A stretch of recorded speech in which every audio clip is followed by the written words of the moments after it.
When the night has come, when the land is dark. Oof, that is painful.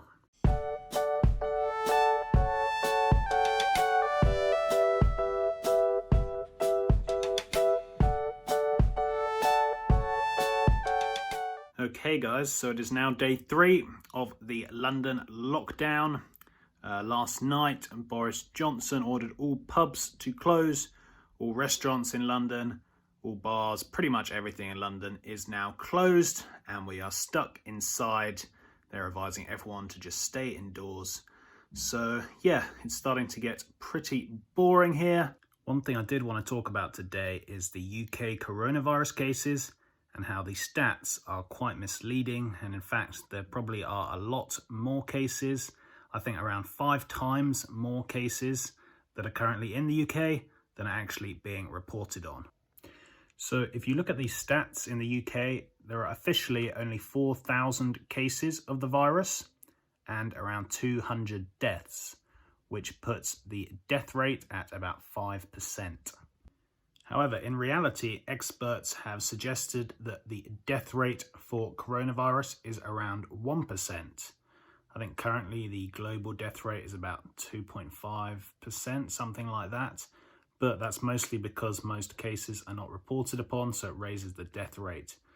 Most experts think death rate is around 1%, even 0.9%, I believe. I've seen that number thrown about a few times. So let's call it a 1% death rate. So why is the UK's death rate 5 times more than anyone else when we supposedly have a really good healthcare system? Well, I think the answer is simple. It's that there actually are a lot more cases. They're just not being tested for. Like I say, if we take a 1% death rate, the UK has had 200 deaths. That would suggest we have 20,000 cases in the UK, not the 4,000 that is the official number. So where are the 5 times more cases and why they're not being talked about? But the fact is, it's just impossible to get a test in the UK. I've had a friend who was very sick, had flu-like symptoms that were similar to that of coronavirus. They called up 111 and they just couldn't even get a response. They phoned up loads and no one even replied. And eventually I think he just gave up. And this was a week ago, or maybe even 10 days ago. This was before the main outbreak was happening. Because it is so hard to get tested, and I think you pretty much have to go into specific hospitals to get a test. That's the main way people are getting tested. They're only really testing the very sick, and most people are just being told to stay at home. Even if you go on the NHS website or call up 111, they'll usually just say, if you have the symptoms, stay at home and only go into hospital if it's really bad. So that's what's happening, basically. Only the people who are really bad are getting tested, and that means the number of cases is way less than what it actually is. So yeah, judging from our death rate, I would say that the number of cases in the UK is at least 20,000, which would put us on a similar level as sort of Germany and some other countries in Europe. So we've caught them up now. And yeah, it's just a bit of a problem. I mean, I get why they don't want people going and getting tested and they don't have the right number of testing kits or something. I don't really know what it's all about. But I kind of understand why it's happening, but at the same time, it's a bit of a problem because we have no idea the actual number of people infected. And that means we don't know what the best policies are to take because obviously you base policy on facts. So you put all that together, it's a bit of a problem for the UK. Hopefully we can keep on testing people and get more reliable figures. But right now, I mean, it's so obvious that the numbers are just way, way out. There's no way the death rate is 5% because, like I say, 1% is the normal figure. So we are missing a lot of cases and people are just staying at home. So we'll see. We'll see what happens. For those of you who are bored during this lockdown or this self-isolation, here are some fun things you can do. The coronavirus gives you some time to catch up on those house chores that you've been meaning to do, such as sewing. You now have no excuse to fix that old pair of pants. If you're bored at home, stay in touch with your friends via Skype, FaceTime, Google Hangouts, or even check them out on Instagram Live. Cover them again, so sad. Upon the pillows of stone, pillows of sand. I hear Jerusalem. Now, being stuck in your house all day really kind of sucks for your mental health and your physical health. So even if you are sort of self-isolating or in quarantine, it's good to go on a small walk, just avoiding people. That's going to be really helpful for you. India loves a good walk. It always cheers her up.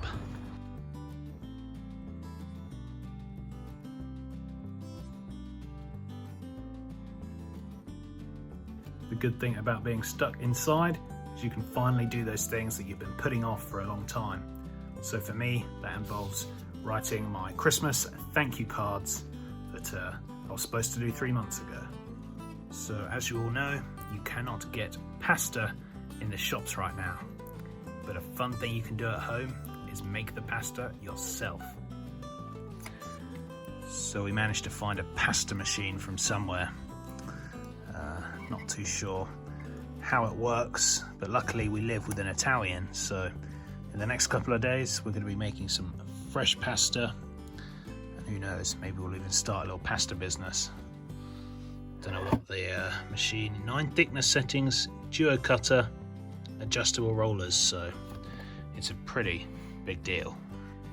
Another thing which has happened over the past couple of days has been the cancelling of A-levels and GCSEs.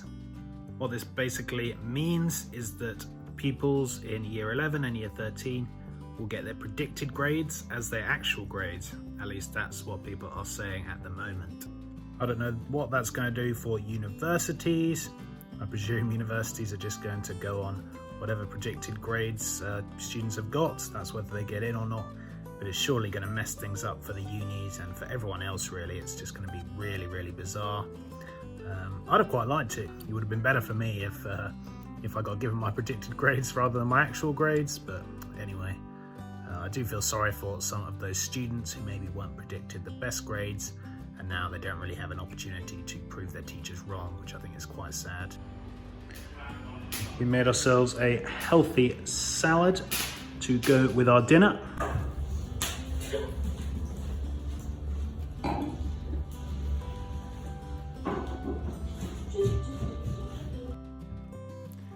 We made ourselves some awesome looking mac and cheese for dinner, so I'm going to go and enjoy that.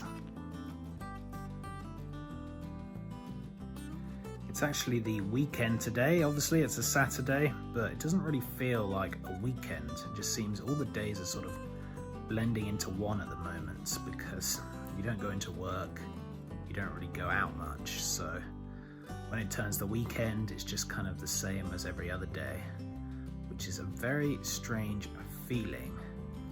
I only ever get this feeling when I'm on holiday. You know, if you're on holiday on a beach somewhere or something, and you don't really care whether it's a Friday or a Saturday, the weekend is just the same as the other days.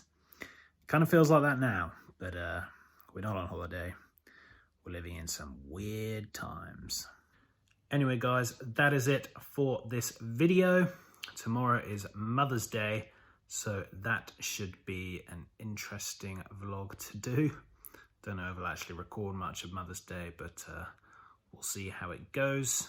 But yep, things are still pretty weird, and I imagine they will be weird for a very long time to come. But yep, thank you all for watching. It is very much appreciated. We've got lots of good feedback, and yeah, until next time, see ya.